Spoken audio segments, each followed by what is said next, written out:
Dan kita ini bukan pemilu model atau keputusan model barat. Perjuangan penundaan tidak sampai nomor satu ya, kan bahasa yang dipakai Pak Airlangga itu agak bersayap. Aspirasi itu tidak boleh ditolak, apalagi kita suara Golkar adalah suara rakyat. Institusi mana yang bisa mengatakan bahwa pemilu itu ditunda? Sudah jelas di Undang-Undang Dasar 1945, masa jabatan presiden itu 5 tahun. Tapi mungkin juga itu tidak akan terjadi.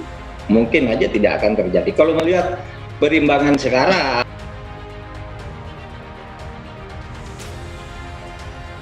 jadi sikap presiden yang menurut saya bersayap tersebut ya, pernyataan yang bersayap tersebut itu seperti memberi kesempatan buat mereka yang menolak, yang meminta penundaan bersegera atau melanjutkan agendanya. Itu yang menjelaskan mengapa kemudian Pak Luhut juga mengeluarkan pernyataan baru-baru ini di acara Deddy Corbuzier ya, yang lagi-lagi memperjelas posisi adanya faksionalisasi antar elit di sekitar istana terkait dengan isu penundaan. Aspirasi itu tidak boleh ditolak, apalagi kita suara Golkar adalah suara rakyat. Nah, oleh karena itu posisi seperti demikian. Dan tadi saya katakan ini perlu dibicarakan secara konsensus antara ketua-ketua umum partai, dan kita ini bukan pemilu model atau keputusan model barat, tapi model Indonesia, musyawarah untuk mufakat, konsensus dan gotong royong. Sebenarnya Golkar itu kadar untuk menggolkan perjuangan penundaan tidak sampai nomor satu ya, kan bahasa yang dipakai Pak Airlangga itu agak bersayap. Partai Golkar kan termasuk partai yang menyuarakan supaya elit-elit partai pendukung pemerintah itu mendiskusikan tawaran perpanjangan. Nah, Partai Nasdem itu adalah partai koalisi pemerintah yang paling tegas sikapnya, dan itu langsung disampaikan oleh Ketua Umum untuk menolak penundaan. Ada sesuatu yang tidak tepat. Fungsi dan peran yang dijalankan oleh para pembantunya. Jadi kembali pada hak-hak prerogatif presiden. Ada 3 setidaknya partai di internal koalisi yang punya sikap sejauh ini menolak. Nah, kalau kita bikin skala 1 sampai 10, 10 artinya sangat menolak, itu yang paling tinggi adalah Nasdem. Mengapa? Karena penolakan itu langsung disampaikan oleh Ketua Umumnya, Bang Surya Paloh, dengan mengatakan misalnya analogi kereta sudah berjalan, tidak bisa balik mundur. Kemudian yang menolak kedua, dan itu disampaikan orang nomor 2 di partai, yaitu PD Perjuangan. Jadi Mas Hasto Kristianto, Sekjen PD Perjuangan, berkali-kali mengatakan tidak ada ruang penundaan buat pemilu. Tapi kita belum mendengar suara Ibu Mega.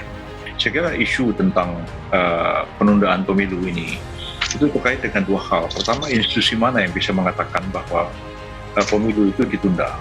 Usulan Pak LBP untuk penambahan masa jabatan Presiden Jokowi 3 tahun lagi dengan argumentasi bahwa Indonesia akan lebih baik, ini sangat-sangat berbahaya dan tendensius serta cenderung mendesepsi publik. Yang pertama, pernyataan atau pemikiran ini tentu melanggar konstitusi, bertentangan dengan konstitusi, karena sudah jelas di Undang-Undang Dasar 1945, masa jabatan presiden itu 5 tahun dan hanya bisa dipilih kembali untuk periode yang sama 1 kali lagi, jadi hanya bisa 2 periode. tapi mungkin juga itu tidak akan terjadi. Mungkin aja tidak akan terjadi. Kalau melihat perimbangan sekarang dan info-info di bawah meja yang saya dengar agak sulit sekali gitu ya. Partai-partai tertentu yang sudah pakai target-target tahun 2024 akan apa, nampaknya tidak mudah gitu. Tetapi itu mungkin saja terjadi dan mungkin juga tidak terjadi. Hanya mungkin pemilu ditunda dengan 3 jalan.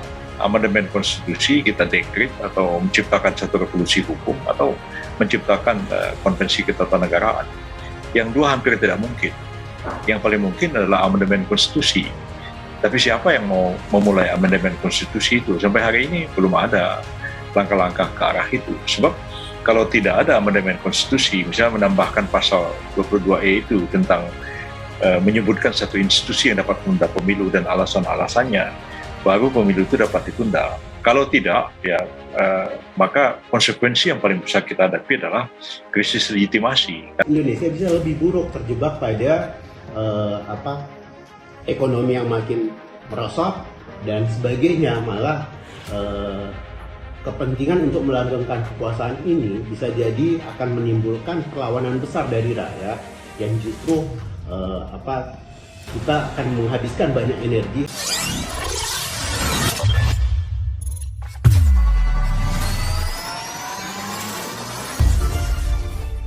Wacana penundaan pemilihan umum Pemilu 2024 dinilai telah kehilangan pamor. Seperti diketahui, wacana penundaan pemilu dihembuskan sejumlah ketua umum partai politik, Kepala Departemen Politik dan Perubahan Sosial Center for Strategic and International Studies, CSIS Arya Fernandes mengatakan, hilangnya pamor itu karena penolakan publik yang relatif kencang. Publik menolak, peta politik di Senayan berubah total. Kata Arya dalam diskusi, perpanjangan masa jabatan menyisip suksesi 2024 di Jakarta Barat, Minggu.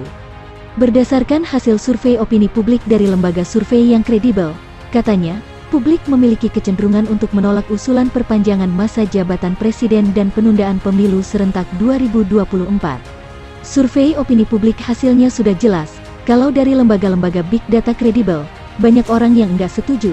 Tambahnya, dia menambahkan situasi perpolitikan antar partai menunjukkan mayoritas partai politik yang berada di kompleks parlemen, juga telah menyatakan sikap berupa penolakan terhadap usulan penundaan pemilu serentak 2024. Karena sekarang mayoritas fraksi di DPR itu juga menolak secara tegas gagasan untuk menunda pemilu 2024, tukasnya, oleh karena itu, menurutnya tidak ada alasan politik cukup kuat untuk menunda agenda pemilu serentak 2024. Apalagi kondisi politik Indonesia saat ini sedang mengalami kompleksitas tinggi di tingkat internasional maupun domestik. Di tingkat internasional, Indonesia sedang mengemban tugas presidensi G20 di 2022 dan sebagai ketua ASEAN di 2023. Di domestik, beberapa kepala daerah akan berganti menjadi PLT. Pelaksana tugasnya, tantangan kami juga menghadapi situasi pandemi, harus melakukan proses pemulihan ekonomi yang total. Harusnya, tidak ada alasan bagi pemerintah untuk mendorong isu penundaan pemilu, katanya. Dengan kondisi urgensi tersebut, dia mengatakan pemerintah seharusnya tidak membawa kembali isu penundaan pemilu serentak 2024. Stabilitas pemerintah tergantung legitimasi publik dan politik. Nenggak ada alasan moral untuk mendorong penundaan pemilu, ujarnya. Direktur Parameter Politik Indonesia Adi Prayitno mengkhawatirkan KPU dan Bawaslu soal wacana penundaan pemilu 2024. Dikutip dari suara.com, kelemahan KPU dan Bawaslu dikhawatirkan menjadi senjata untuk memuluskan wacana penundaan pemilu 2024. Ya, saya khawatir kalau adanya skenario penundaan pemilu itu justru masuknya dari kelemahan KPU Bawaslu sebagai penyelenggara pemilu, kata Adi Prayitno. Adi Prayitno menduga bahwa usulan penundaan pemilu 2024 seperti sengaja diambangkan.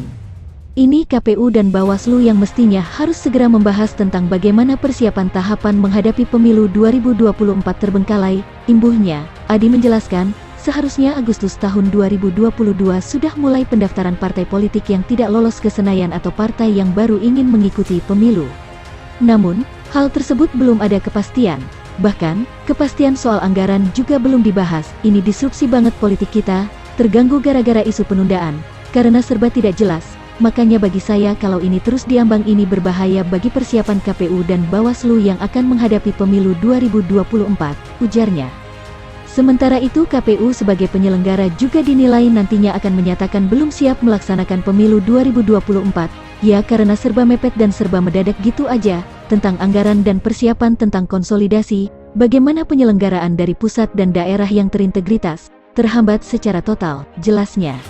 Oleh sebab itu, ia meminta agar KPU dan Bawaslu bisa segera menyiapkan pemilu 2024. Makanya, kalau KPU dan Bawaslu tidak segera mempersiapkan pemilu 2024 lebih awal, apalagi tidak didengarkan oleh pemerintah dan DPR soal pengesahan anggaran, saya kira ini bahaya juga bagi persiapan demokrasi kita, pungkasnya.